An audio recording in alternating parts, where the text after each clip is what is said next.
Okay, firstly, just reflecting on Solihull, obviously a disappointment, and probably the biggest disappointment was the way we conceded the goals. Yeah, I've said it in the interviews. I think if you take the 2 goals out, or the 2 sort of corners out of it, you come away from there with a point, and you go, it's a tough place to go. Not the greatest of pitch or conditions, and you take the point, but yeah, 2 sloppy goals. And I think that sums it up really. It's frustrating because I don't think, again, second half, I think we had a lot of the ball without really hurting them. They kind of defended deep, and that's what you find at this level. Once teams get their nose in front, it's hard to get back into it. And from our point of view, to lose a game to 2 goals like that is obviously disappointing. Obviously disappointing to come away with nothing. I think it's always going to be hard coming back from 2-0 down in the first half, away from home, especially in the conditions as well. I mean, the pitch was pretty bad to say the least, but we've just got to look forward now and try and, in the future, just get as many wins as we can at home, and then anything we can pick up on the road is a bit of a bonus, to be honest. It's quite a controllable, probably the most controllable aspect of football, a set piece. So to go into it, it's sort of been a recurring theme this season. But obviously you've just brought in Jake from Bournemouth, so he may contribute to eradicating that. Yeah, we'll see. I don't want to put too much pressure on a young lad. Like he's, I think he'll add to us. But like I say, he's not going to be the sole reason why we keep clean sheets. You've got other players on the pitch, and you look at the first one, we've not cleared our lines properly, and then when we have sort of half cleared it, we've not got out of our box, or got at least sort of got up off our own goal line. And the second one is just Millsy leaving his runner. So you kind of can do all the work you want on set pieces, or talk about them, and do all the work you want in training. But if players switch off at key moments, it costs you. So yeah, like I say, we've just got to. We'll work with the boys tonight, big game Saturday, and sort of try and forget it. And that's all we can do and move on. Bringing this down from Bournemouth, how did the move come about, and how long did you sort of know before you were down here? Well, it was about a couple of weeks ago. My agent and the club told me about the interest from Maidstone, and it was really a no-brainer really. When the club came up in the conference, I need to get out and play some men's football, and as soon as I found out, I was keen to get down here as soon as I can. Yeah, you enjoying sort of being around? I know you're from here, obviously, and we get comments about the dressing room being a good crack. How have you found it? Yeah, no, I found it really good so far. Yeah, it's a bit strange turning up, to training after I've only driven 10 minutes from home. So yeah, no, it's good. It's good to be here. I mean, it's good to be with the lads, and obviously just trying to help the club as much as I can. You played a majority of football at academy level. I know you've been at Bournemouth for quite a while. It must be quite nice for you to have grown up with Bournemouth as they rose through the levels. Yeah, definitely. Joined the club when I was 12, and I'm now coming up 21. I've seen the club come from League Two in the dark old days where they're struggling, and now they're in the height, promised land sort of thing with the Premier League. But it's a great story really, bringing the club from where it was to where it is now, and it's a incentive for any club, like you can do it sort of thing. Does it change things, obviously being from here, going to school here? I know your dad also comes down and supports. Does that sort of change things and give it more of a personal touch? Yeah, of course. Yeah, I mean, it's kind of full circle really. Obviously I went to Oakwood, and that feels like ages ago now, but obviously I still come to Maidstone, to go out for dinner and stuff. So yeah, no, it's good to be here, and obviously with the support that the club's getting, it's a great club to be at. A massive part of that obviously was with Eddie Howe in charge. How has he been to work with? Yeah, he's a great manager to work under.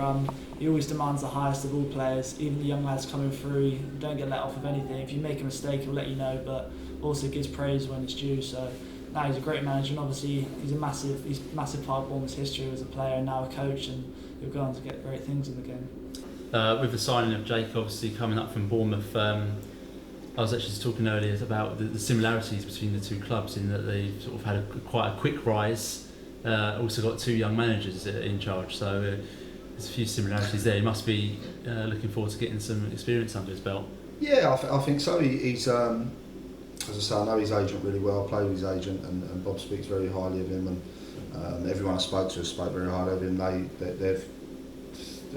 think he's kind of he's been a little bit unlucky this year with a couple of injuries, and which has maybe held him back slightly. But he's someone that I think will add to us really. He's comfortable on the ball. likes to tackle, likes to get stuck in, and part of these lads coming out is that they get some more men's football, some competitive football, and that's what he's going to come into. He gives us good options as well, that he can play holding midfield, so there's another option there. But he's someone that, the minute I spoke to him, he was very keen to come here. There was a couple of other clubs interested, but he was very keen to come here. He's a week away, he won't be available this Saturday.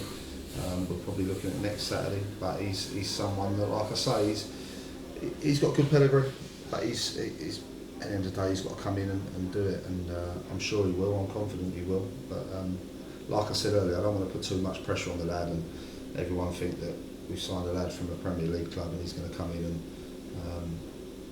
be the best thing since sliced bread, because he's young, and he's got to come in and sort of learn, if you like, a little bit. But I'm confident that it will come in and have an effect on us. I know you've had your fair share of experience of some men's football. I know you're on loan at Havant. So what did you find were the biggest differences between when you were obviously at the academy at Bournemouth and down at Havant?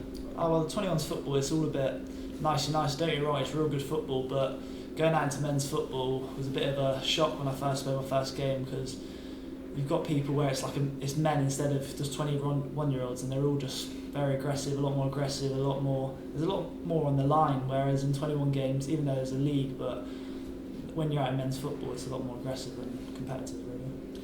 So does this mark the end of your search for defensive players, or are you still in the market for some?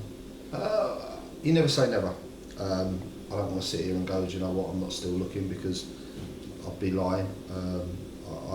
You're always looking, and if the right one came up, then yeah, it's something I'm sure we'd think about. But you have to be the right player, and I still would like, if I'm being brutally honest, if I could find a real experienced defender that would make a difference, and it's something we consider. I know Jay's been looking for a defender for a while, and looking for someone really to stand up back there. We've leaked a few goals, especially from the set pieces, and then I saw an interview in your week with you saying how much you love to defend and you love to get your foot in. So is that what you're planning to bring? Yeah, definitely. I mean, wherever the gaffer wants to play me, whether it's centre defensive midfield or at the back, I mean, I want to help the team out as much as we can and push us up the table. But no, like I say, I like to defend, and if we keep a clean sheet, then it's better than a goal, sort of thing. So another player we've signed since we last spoke is Joe Pigott. Probably a positive from last weekend was the fact that he managed to get on and get some minutes under his belt playing with the lads. Yeah, it was tempting to throw him straight in.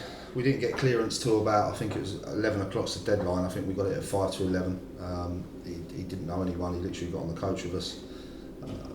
I felt it was a big ask for him to come in, especially in them sort of conditions. I think it would have been a bit of a shock to the system coming from league football and then thrown into them conditions there and that sort of pitch. So decided not to do it, but he's looked very sharp in training this week.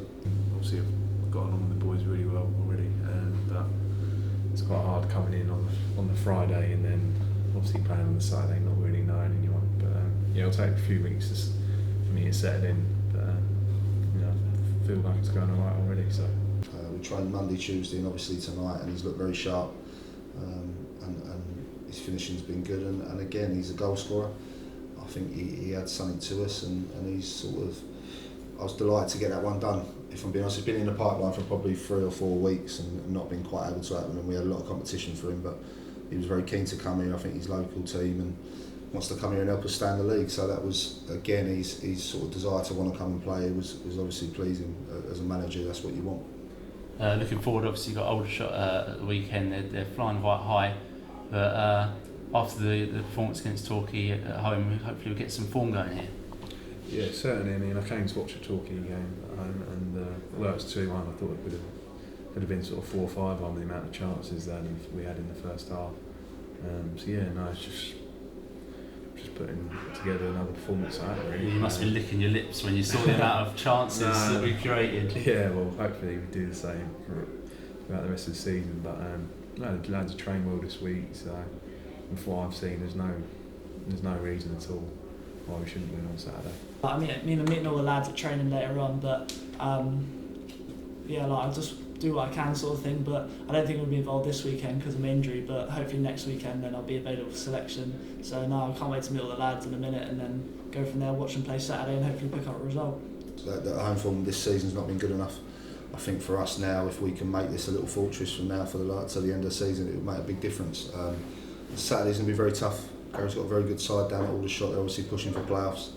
Impressed me down there, and every time I've seen them, they've impressed me. And it's going to be difficult for us, but we've got to take the positives out of our home game, our last home game, and if we can put a performance or get to the levels we did against Torquay, and we're a little bit better defensively, then I fancy us against anyone here if we play to them levels. So yeah, it's one we can look forward to, and it's one I know the boys are up for it, and they want to put right what went wrong Saturday.